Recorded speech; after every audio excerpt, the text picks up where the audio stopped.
Hĩndĩ ya macindano ma ũrĩmi wa mwaka ũyũ marĩa maharĩrĩirio kaunti-inĩ ya Embu, ũhũthĩri wa njĩra cia kĩĩrĩu cia ũrĩmi nĩ ũgwetetwo ta njĩra ĩrĩa hũthũ mũno ya kwimathira umithio kuma mĩgũnda-inĩ yao.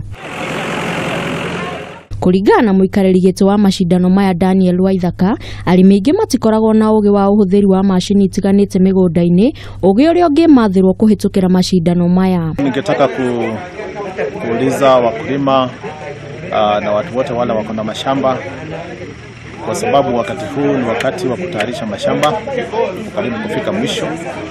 Wangekuja waangalie sehemu zile tumefanyia maonyesho siku ya leo na waone vile utayarishaji mzuri wa shamba ulivyo.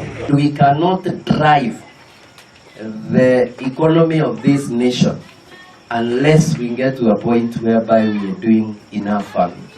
Mwena-inĩ wake mũrũgamĩrĩri mũnene wa ũrĩmi kaunti-inĩ ya Embu John Mukundi nĩ orĩtie mbeũ njĩthĩ kwĩhocia harĩ ũrĩmi wa kĩĩrĩu makĩria rĩrĩ mĩeke ya mawĩra ĩthiĩte na mbere gũkundera. There is a generational gap, and this generational gap is a place whereby we have agriculture taken as the preserve of the old people, and that is a narrative that we have to change.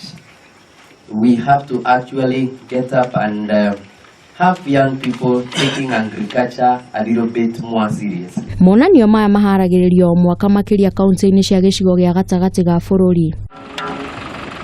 Handũ-inĩ ha Kameme TV, kuma metha-inĩ ya wonjoria, njĩtagwo Njoki wa Ngũgĩ.